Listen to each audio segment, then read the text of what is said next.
പരിശുദ്ധ പരമ ദിവ്യകാരുണ്യനാഥനായ ഈശോയ്ക്ക് എന്നേരവും ആരാധനയും സ്തുതിയും പുകഴ്ചയും ഉണ്ടായിരിക്കട്ടെ. ഹൃദയം കൊണ്ട് ഈ ദിവ്യകാരുണ്യത്തോട് ചേർന്നിരിക്കുക. തമ്പുരാനോട് ചേർന്നിരിക്കുന്ന നിമിഷങ്ങൾ ജീവിതത്തിൽ എന്നും എക്കാലവും അനുഗ്രഹിക്കപ്പെടുന്ന നിമിഷങ്ങളായിട്ട് മാറും. നിനക്ക് ഹൃദയം നിറയെ വേദനയും സങ്കടമൊക്കെ ഉണ്ടാകാം. നിന്റെ മനസ്സിൽ വല്ലാത്ത ഭാരവും നൊമ്പരമൊക്കെ ഉണ്ടാകാം. നിന്റെ ശരീരത്തിൽ വല്ലാത്ത തളർച്ചയും അതുപോലെ ശാരീരികമായ ബുദ്ധിമുട്ടൊക്കെ നീ അനുഭവപ്പെടുന്നുണ്ടാകാം. എല്ലാ അനുഭവത്തിൻ്റെ നടുവിലും മോനെ നീ തമ്പുരാനോട് ചേർന്നിരിക്കാനെന്ന് ആഗ്രഹിച്ച് ഈശോട് ചേർന്നിരിക്കുന്നതിനേക്കാൾ സുന്ദരമായ മറ്റെന്തെങ്കിലും ഉണ്ടോ? നമ്മൾ പാടി പ്രാർത്ഥിക്കാറൊക്കെയുള്ള കാര്യങ്ങളല്ലേ അവനോട് ചേർന്നിരിക്കുന്നത് എത്ര സുന്ദരം. അത് കർത്താവിനോട് ചേർന്നിരിക്കുമ്പോൾ അനുഭവിക്കുന്ന ഒരു സൗന്ദര്യമുണ്ട്. നമ്മുടെയൊക്കെ ജീവിതത്തിന് ഒരു ആനന്ദമുണ്ട്, ഒരു സന്തോഷമുണ്ട്.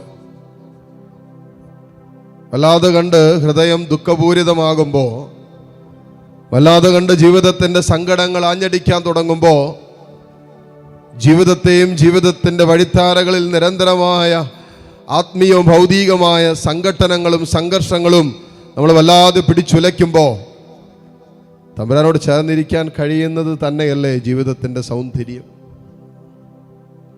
അതുമാത്രമല്ലേ നമ്മളെ ആ അനുഭവത്തിൽ നിന്നും പുറത്തു കിടക്കുകയുള്ളൂ. ബാറൂക്കിന്റെ പുസ്തകം 3-ാം അധ്യായം 1 മുതലുള്ള വചനങ്ങളിൽ നമ്മൾ ഇപ്രകാരം വായിക്കുന്നുണ്ട്. ബാറൂക്ക് 3:1 മുതൽ. സർവശക്തനായ കർത്താവേ, ഇസ്രായേലിന്റെ ദൈവമേ, ദുഃഖിതമായ ആത്മാവും തളർന്ന ഹൃദയവും ഇതാ അങ്ങയോട് നിലവിളിക്കുന്നു. സർവശക്തനായ കർത്താവേ, ദൈവത്തെ അഡ്രസ് ചെയ്ത സർവശക്തനായ കർത്താവേ. ഇത് പറഞ്ഞാൽ പോരെ, ചങ്കിലുണ്ടാകണം. എൻ്റെ ദൈവം സർവശക്തനാണ്. എൻ്റെ ദൈവം എല്ലാറ്റിനും മതിയായവനാണ്. എല്ലാ വിഷയങ്ങളുടെ മേലും അധികാരമുള്ളവൻ ശക്തനായ ദൈവം ഇതാ എനിക്ക് എൻ്റെ കൂട്ടിനായുണ്ട്. നമ്മൾ വിശ്വസിക്കുന്ന ഒരു കർത്താവ് സർവശക്തനാണ്. എന്നിട്ട് പറയാണ്, സർവശക്തനായ കർത്താവേ, ഇസ്രായേലിന്റെ ദൈവമേ, ഇസ്രായേലിന്റെ ദൈവമേ. 40 വർഷക്കാലം ഒരു ജനത്തെ മരുഭൂമിയിലൂടെ നടത്തിയ കർത്താവ്, അവർക്ക് വേണ്ടതെല്ലാം നൽകി പരിപാലിച്ച ദൈവം, പരിപാലകനായ ദൈവം. 40 വർഷക്കാലം മരുഭൂമി അനുഭവത്തിന്റെ സകല പ്രതിസന്ധികളിലും കൈപിടിച്ച് കാനാൻ ദേശത്തെത്തിച്ച കർത്താവ്, സംരക്ഷണം നൽകുന്ന കർത്താവ്.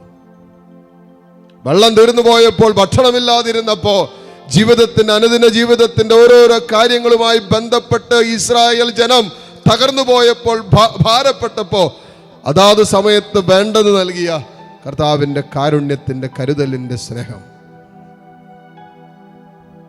സർവശക്തനായ കർത്താവേ, ഇസ്രായേലിന്റെ ദൈവമേ, ദുഃഖിതമായ ആത്മാവും തളർന്ന ഹൃദയവും ഇതാ അങ്ങയോട് നിലവിളിക്കുന്നു. പക്ഷെ നമ്മുടെയൊക്കെ അനുഭവം അത് തന്നെ ആയിരിക്കാം. ഹൃദയം വല്ലാതെ തളർന്നിട്ടുണ്ടാകാം, മനസ്സ് വല്ലാതെ ഭാരപ്പെടുന്നുണ്ടാകാം, ആത്മാവ് വല്ലാതെ ദുഃഖിക്കുന്ന അവസ്ഥയാകാം. ഈ അനുഭവത്തിന്റെ നടുവില് വചനത്തിൽ നമ്മൾ വായിക്കുന്നുണ്ടല്ലോ, ഇതാ ഈ അനുഭവത്തിൽ നിന്ന് ഞാൻ അങ്ങയോട് നിലവിളിച്ച് പ്രാർത്ഥിക്കുന്നു. ഈശോയേ, ചങ്കുപൊട്ടിയാ പ്രാർത്ഥിച്ചുകൊണ്ടിരിക്കുന്നത്. കാരണം എന്താ? ഹൃദയം വല്ലാതെ ഇങ്ങനെ അസ്വസ്ഥപ്പെട്ട് നിൽക്കുക, മനസ്സ് വല്ലാതെ ഭാരപ്പെട്ട് നിൽക്കുക, ആത്മാവിൽ വല്ലാത്ത നീറ്റലുണ്ട്. തമ്പുരാനെ, സമാനമായ അനുഭവങ്ങളിലൂടെ കടന്നു പോകുന്ന മക്കൾ ഇതിനകത്തുണ്ടാകാം. ഈശോയെ, കരഞ്ഞ് കലങ്ങിയ കണ്ണുമായി ആരാധനയിൽ പങ്കുചേരുന്നവരുണ്ടാകാം. ഏതാനും ദിവസങ്ങളായി രാത്രിയുടെ യാമങ്ങളിൽ സുഖമായിട്ടൊന്ന് കിടന്നുറങ്ങാൻ ആഗ്രഹിച്ചിട്ട് പറ്റാതെ പോകുന്നവർ ഇതിനകത്തുണ്ടാകാം.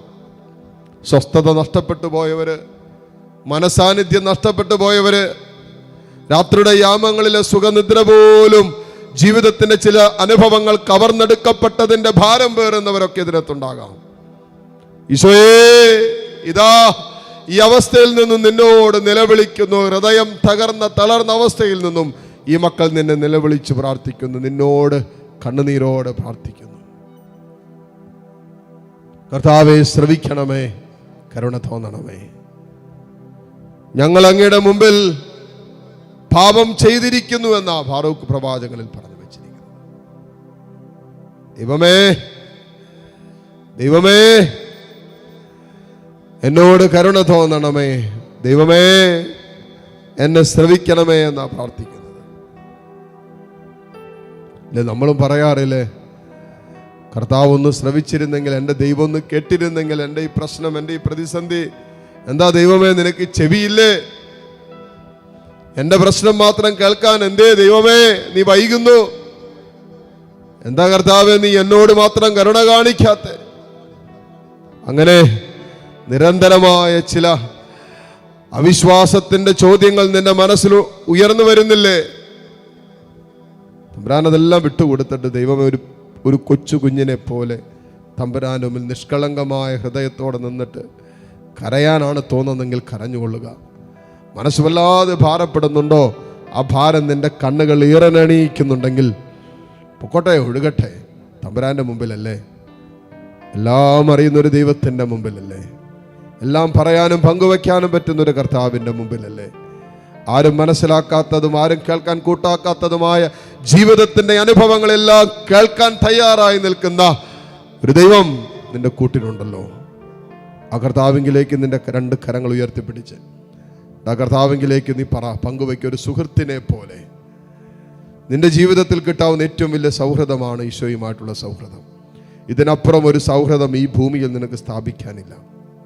അത് നിത്യതയിൽ കർത്താവിനോടുള്ള സൗഹൃദത്തിൻ്റെ മുന്നാസ്വാദനമാണ് ഈ ഭൂമിയിൽ അവനോടൊത്തുള്ള നിന്റെ സൗഹൃദങ്ങൾ. ഈശോയെ, ഒരു സുഹൃത്ത് ബന്ധത്തിലേക്ക്, നീയുമായൊരു സൗഹൃദത്തിലേക്ക് വളരാൻ നീ എന്നെ അനുവദിക്കണമേ എന്ന് പ്രാർത്ഥിക്കുക. കരങ്ങൾ ഉയർത്തുമ്പോൾ ആത്മാവിൻ്റെ വേദനകൾ ഉയരട്ടെ. ഹൃദയത്തിൻ്റെ തകർന്നിരിക്കുന്ന അവസ്ഥകളുടെ കാരണങ്ങൾ ദൈവസന്നിധിയിലേക്ക് ഉയരട്ടെ. ജീവിതത്തെ വല്ലാതെ ഭാരപ്പെടുത്തുന്ന വിഷയങ്ങൾ ദൈവസന്നിധിയിലേക്ക് ഉയരട്ടെ. എൻ്റെ കർത്താവേ, എൻ്റെ ദൈവമേ എന്ന്, നീ മാത്രമാണ് എൻ്റെ ആശ്രയമെന്ന്, കർത്താവിനോട് കരുണ കാണിക്കണമേ എന്ന് ആത്മാവെങ്ങനെ പ്രാർത്ഥിക്കാൻ പ്രേരിപ്പിക്കുന്നുവോ അതുപോലെ കർത്താവിൻ്റെ മുമ്പിൽ ജീവിതം തുറന്നു വെച്ച് ഏതാനും നിമിഷം കർത്താവിനെ സ്തുതിച്ച് പ്രാർത്ഥിക്കട്ടെ. Hallelujah, hallelujah, hallelujah. യേശുവേ ആരാധന, ആരാധന, ആരാധന, ആരാധന. യേശുവേ ആരാധന, ആരാധന, ആരാധന, ആരാധന. ഈശോയെ ആരാധന, ആരാധന, ആരാധന, ആരാധന. ഈശോയെ ആരാധന, ആരാധന, ആരാധന, ആരാധന. യേശുവേ ആരാധന, യേശുവേ ആരാധന, യേശുവേ ആരാധന, യേശുവേ ആരാധന.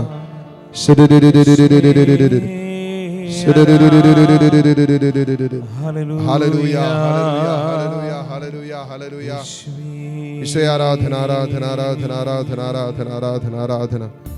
മുട്ടുകുത്താൻ സാധിക്കുന്ന എല്ലാ മക്കളെയും നിമിഷം മുട്ടുകുത്തുന്നു.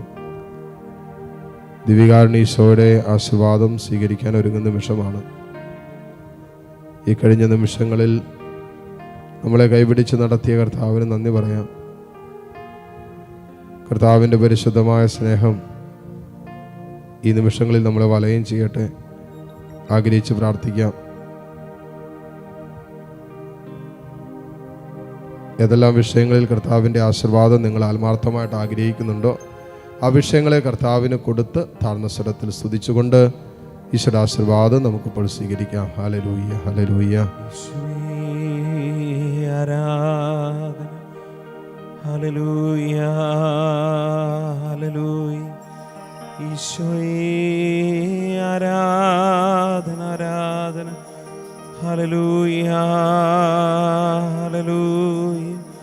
യേശുവേ